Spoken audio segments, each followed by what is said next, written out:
Jesus. Amém. Esté capítulo 4, deu tempo de você abrir, certamente. A partir do verso 15, diz assim a palavra do Senhor.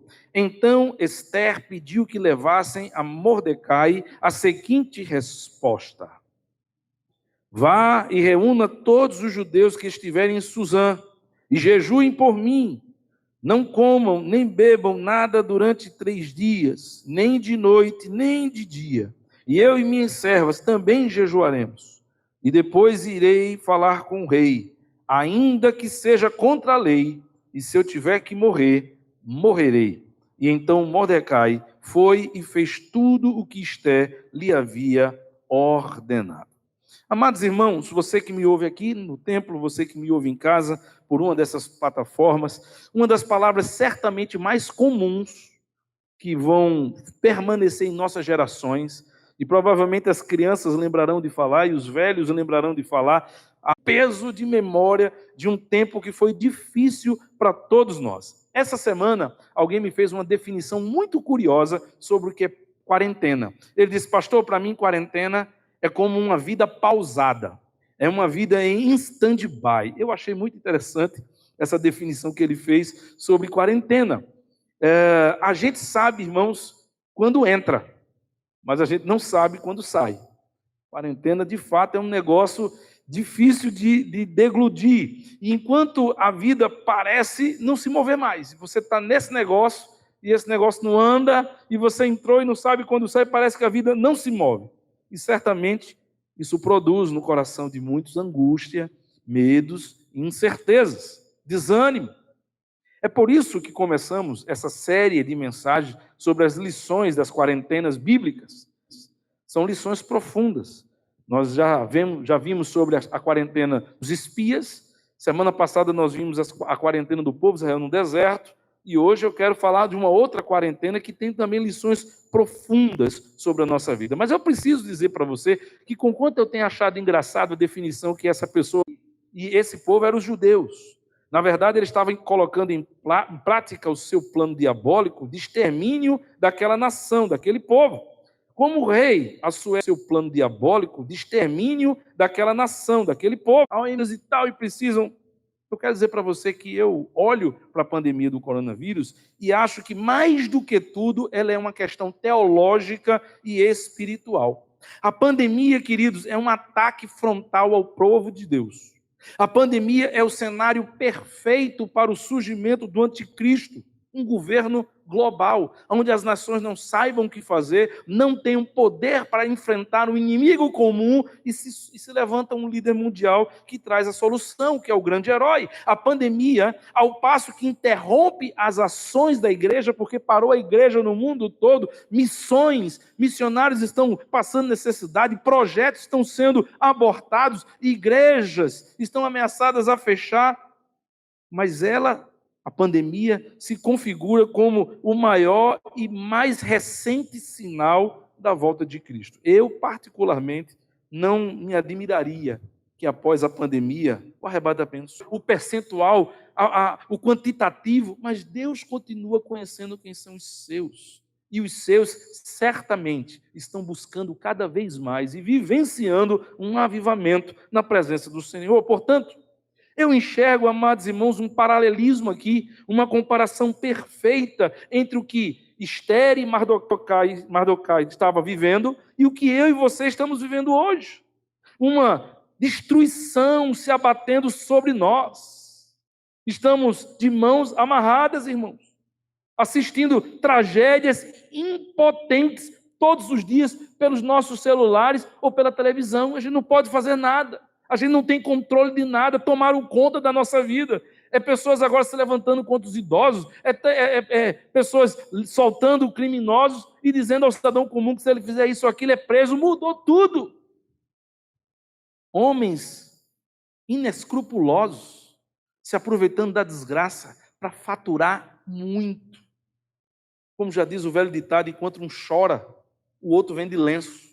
A desgraça de um produz a riqueza do outro. Homens insensíveis usando a política para alcançar os seus objetivos pessoais à custa das nossas vidas. assim como Ramã estava fazendo com os judeus. Nós estamos acuados, nós estamos desesperados, nós estamos impotentes, como Mordecai e Esté estavam. E a pergunta, que vale $1 milhão, é: o que podemos fazer? Diante de uma situação como essa, o que podemos fazer? O que Mordecai e Esther fizeram durante a sua quarentena, durante a sua pandemia, durante o perigo da sua exterminação? Eu aprendo aqui algumas lições, e essas lições que eu quero trazer para a minha vida e para a sua vida. O que podemos fazer? Em primeiro lugar, nós não podemos aceitar a tragédia como algo normal.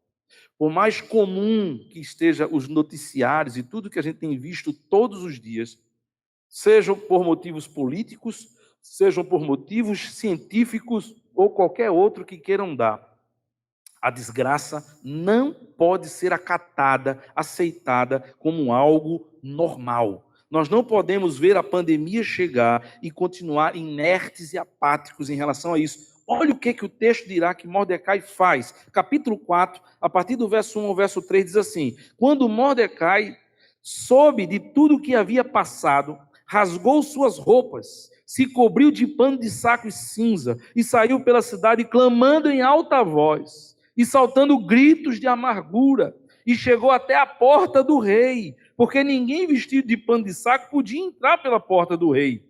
Em todas as províncias aonde chegava a palavra do rei e a sua lei, havia entre os judeus grande luto, com jejum e choro e lamentação, e jejuarmos, e nós buscarmos ao Senhor e fazermos vigília. Senhor, não permita que isso continue sobre nós. O que podemos fazer diante de situações tão difíceis como essa que nós estamos vivendo? Nós aprendemos, em segundo lugar, queridos, com a atitude de Mordecai e Esther, que nós não podemos ficar alheios, sem uma clara visão do que é a vontade de Deus para esse momento.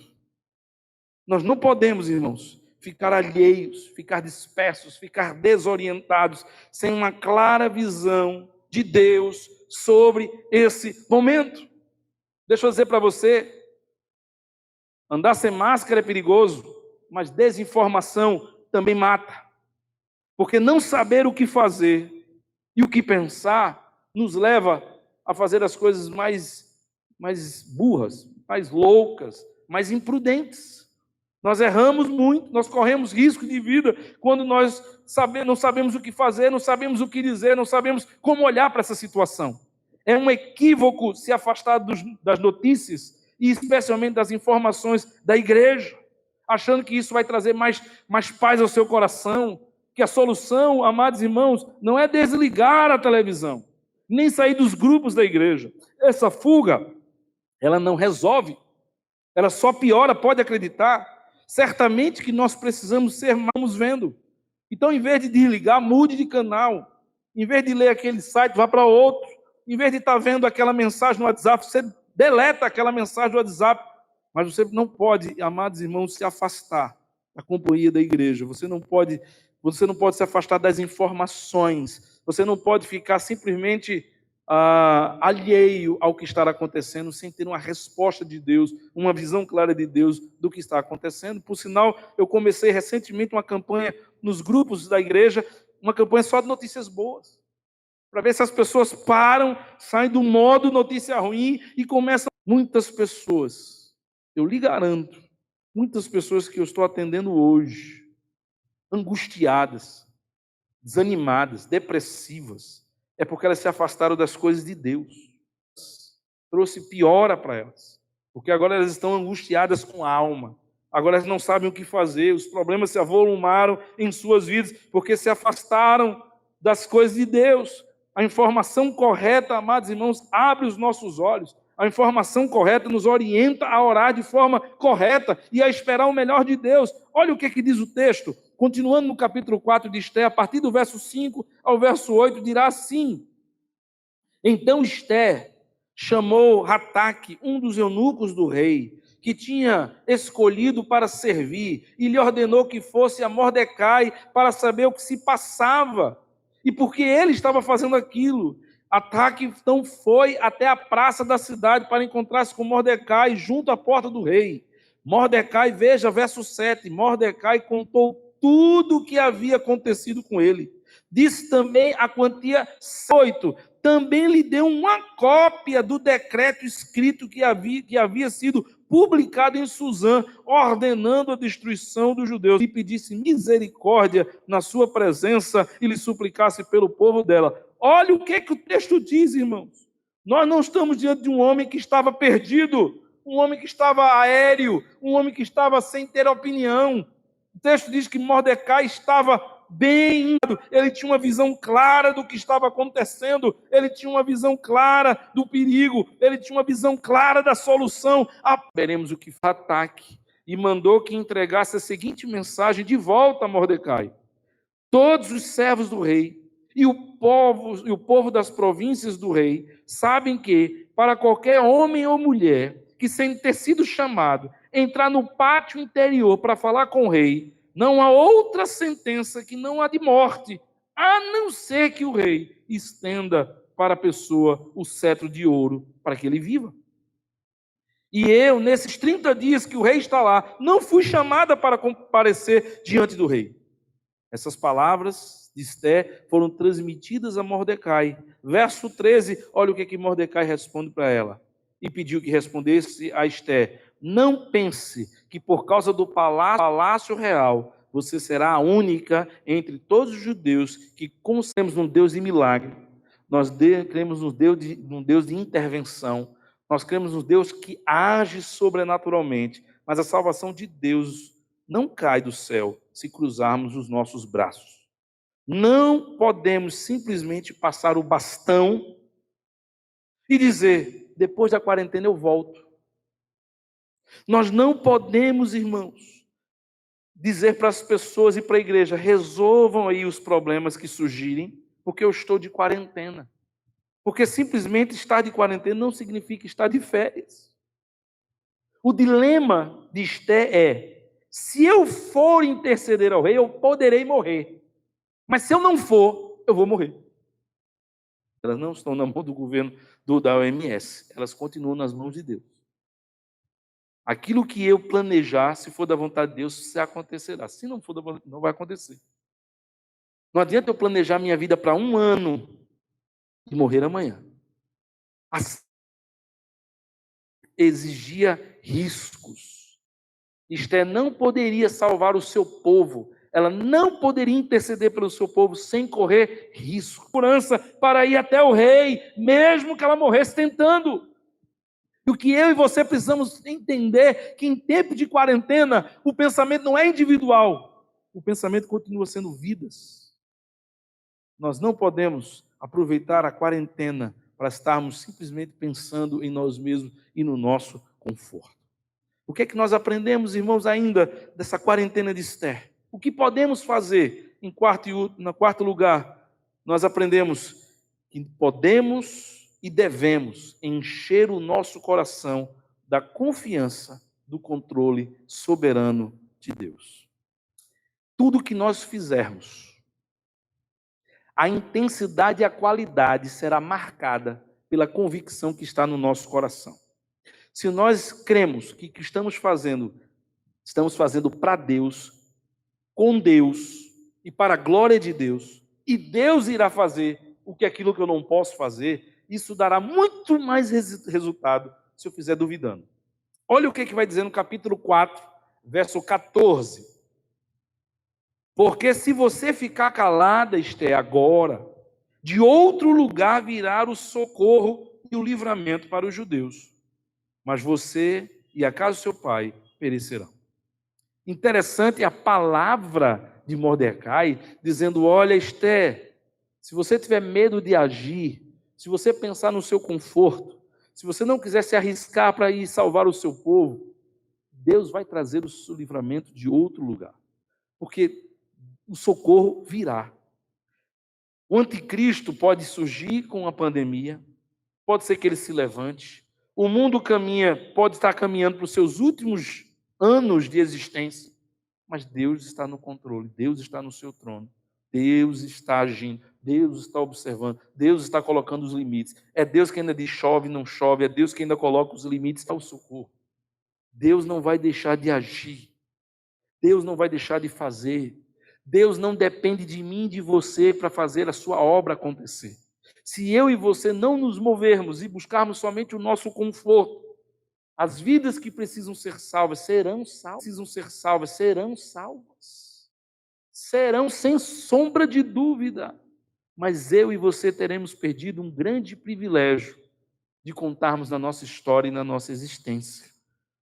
A salvação de Deus exigia riscos.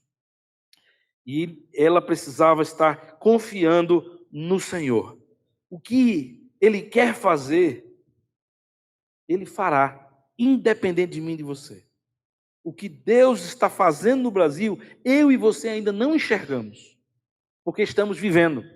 Mas daqui a 20, 30 anos, as futuras gerações, as minhas filhas pequenas, quando estiverem adultas, os filhos dela, olharão para a história, olharão para a nossa época, e eles terão uma leitura totalmente diferente da leitura que nós estamos fazendo, porque nós estamos vivendo essa geração.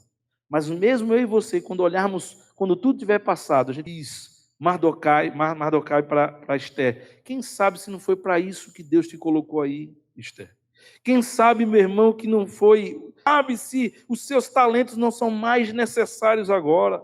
Quem sabe se toda a sua experiência de vida, com a idade que você tem, e agora você que está comigo nesse momento, olhe à sua volta e veja se Deus não está lhe dando agora oportunidades especiais que talvez você sempre desejou ter e agora elas estão acontecendo, as pessoas estão lhe procurando, as pessoas estão mais suscetíveis, oportunidades únicas para usar a sua vida, para usar seus recursos, para usar seus talentos, para abençoar quem precisa.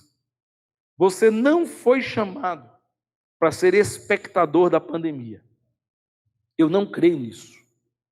Você não foi chamado para estar em casa, parar a sua vida. Escute, parar sonhos e ficar simplesmente acomodado, esperando tudo passar. Não, eu não creio que você foi chamado para isso. Eu creio que você foi chamado para ser coadjuvante de Deus.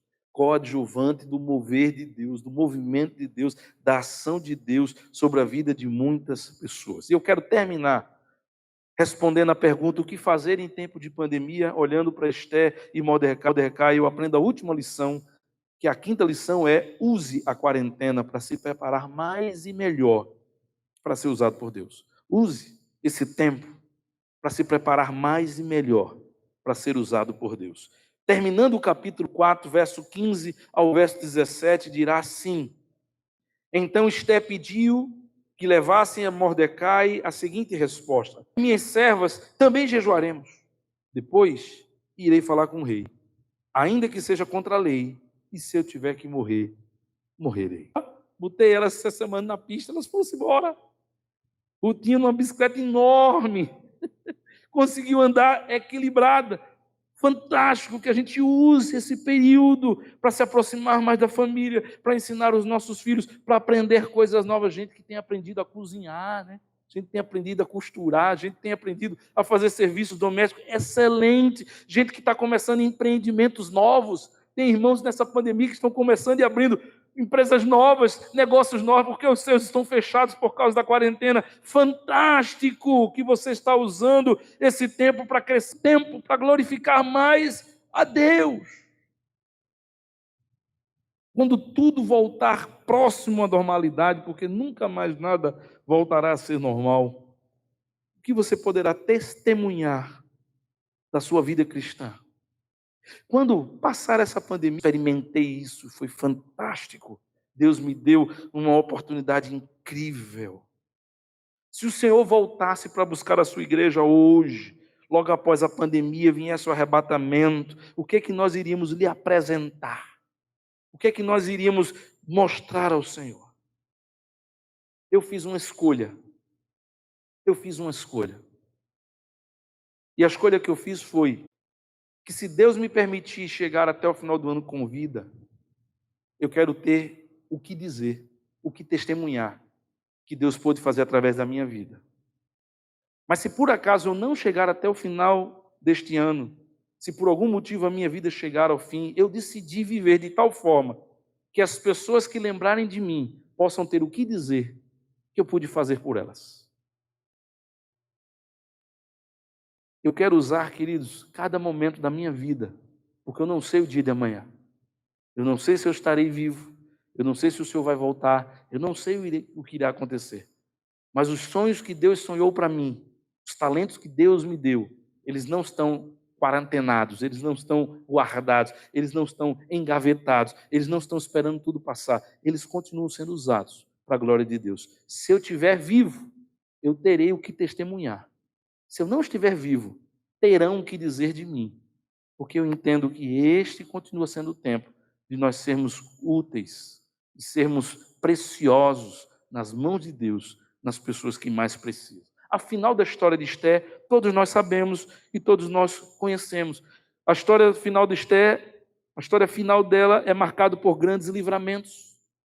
Porque enquanto aquela extinção se ameaçava, uma forca foi construída para que Mordecai pudesse morrer nela, e Deus dá um sonho ao rei, e o rei descobre quem foi que deu a notícia que livrou o rei dos bandidos que queriam matar a sua vida, e aí se descobre então que aquela forca era justamente para esse homem, e que quem fez a forca foi o seu primeiro-ministro, e olha o grande livramento de Deus.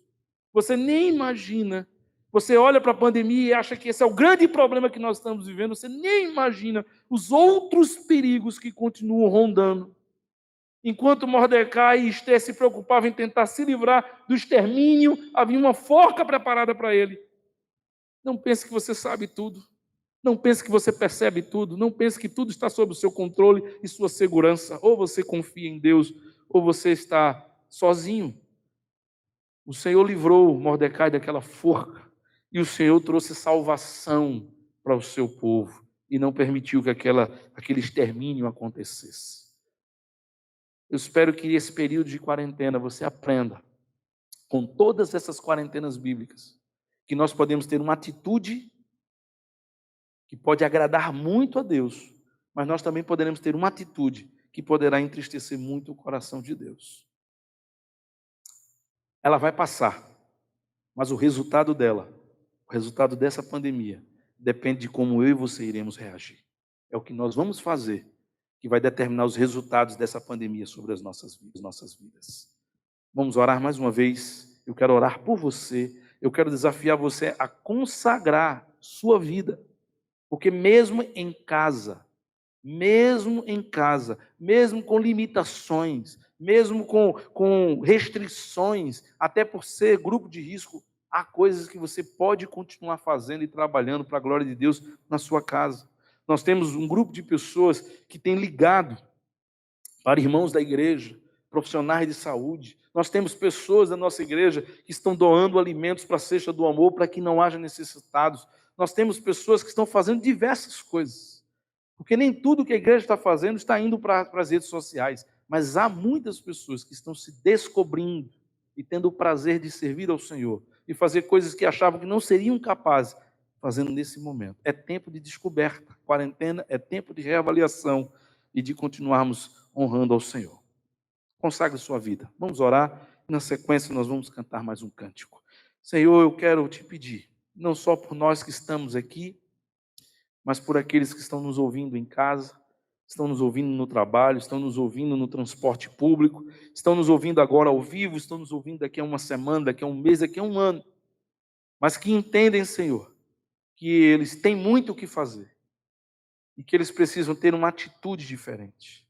Porque somente quando nós mudamos a nossa atitude, nós podemos ter resultados diferentes. Ajuda os teus servos a encontrar a verdadeira alegria, o verdadeiro prazer, a nossa razão de existir, ó Deus, que não está longe da tua presença, mas está cada vez mais firmada de estar nos teus pés, diante do Senhor e servindo ao Senhor. Nos ensine a sermos uma igreja durante esse período de pandemia. Nos ensine, Senhor, a fazermos aquilo que o povo precisa. Nos ensine, Senhor, e use as nossas vidas para o louvor da tua glória. Em nome de Jesus. Amém.